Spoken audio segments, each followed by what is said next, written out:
तो चूंकि हम E1 का EMF को कंपैरेटिवली पता कर रहे हैं, तो हम जो इस गैल्वेनोमीटर को जोड़ेंगे वो E1 के साथ जोड़ेंगे।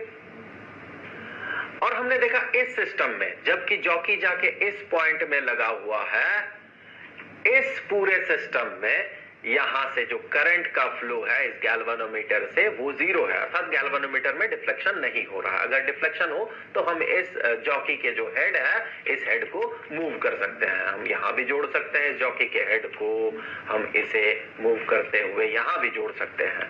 सो हमने उसे वहां पर जाके टच करवाया जहां पर कि गैल्वेनोमीटर का जो कांटा है इसका डिफ्लेक्शन जीरो हो, अर्थात कोई डिफ्लेक्शन ना हो।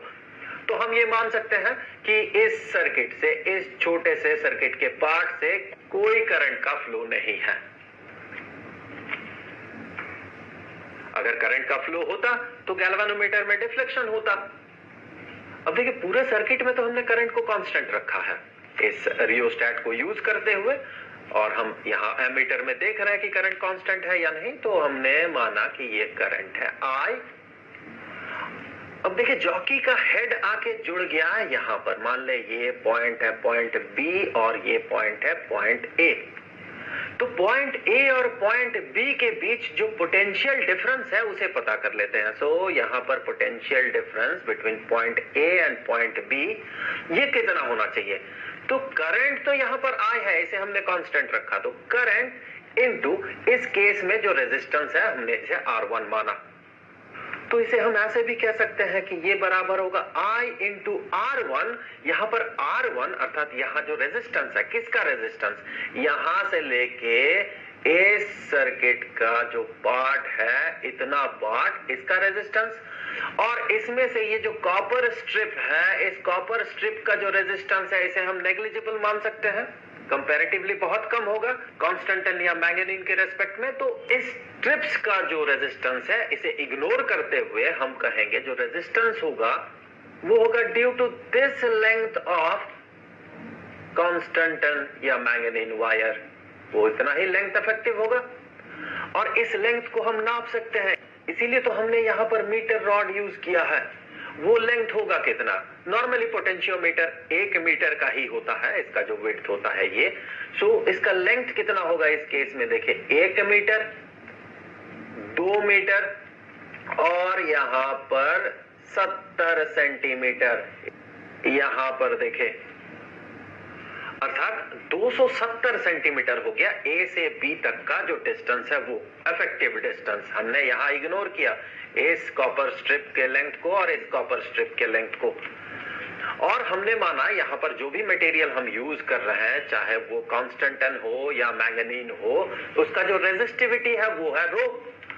तो हम यहां पर R1 को ऐसे भी तो कह सकते हैं, ये R1 ये बराबर है रेजिस्टिविटी ऑफ दिस मटेरियल, जो भी मटेरियल हो, इसका रेजिस्टिविटी रो इनटू जो लेंथ, इफेक्टिव लेंथ है ए से बी तक के बीच का पोटेंशियल डिफरेंस हम पता कर रहे हैं ना, अर्थात ए से बी तक के बीच का जो वायर है इसके कारण जो रेजिस्टेंस हो रहा इसे हम पता कर रहे हैं। तो फिर जो लेंथ हम कंसीडर करेंगे ए से लेके बी पॉइंट तक का इफेक्टिव लेंथ होगा, जो कि इस केस में दिख रहा 270 सेंटीमीटर है। तो यहां पर हमने इस लेंथ को, इफेक्टिव लेंथ को हमने माना ये है x1, जिसे यहां पर इस एग्जांपल में ये x1 बराबर है किसके? 270 सेंटीमीटर के।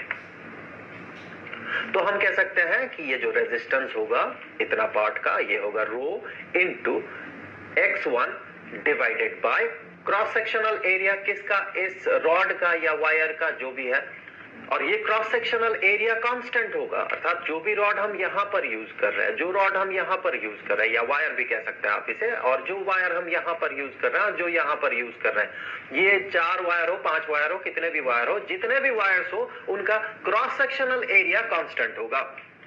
तो इससे आगे हम इस एक्सप्रेशन को कह सकते हैं, ये बराबर होगा I into rho into x1 divided bye a। और हमने इससे पहले चर्चा किया था कि इस गैल्वेनोमीटर से कोई करंट का फ्लो नहीं है। सो यहां जो करंट था I डैश, ये बराबर था 0 के। इसका मतलब यहां जो बैटरी जो है, जो ड्राइवर बैटरी है, ये करंट को सेंड कर रहा है इस सर्किट में, और इस पॉइंट से आके पूरा का पूरा करंट यहां से फ्लो कर रहा है, थोड़ा सा भी करंट इस पाथ से फ्लो नहीं कर रहा।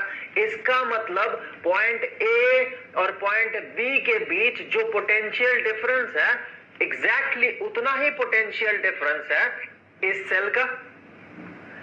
इसीलिए तो जब ड्राइवर बैटरी कोशिश कर रहा है कि करंट इस पाथ से फ्लो करे, लेकिन यहां जो बैटरी है जिसका ईएमएफ को हम कंपेयर करेंगे, वो कोशिश कर रहा है कि करंट इस डायरेक्शन में फ्लो करे। दोनों का ईएमएफ बराबर होगा तभी जाके इस पाथ से करंट जीरो होगा। दोनों का ईएमएफ बराबर का मतलब ये नहीं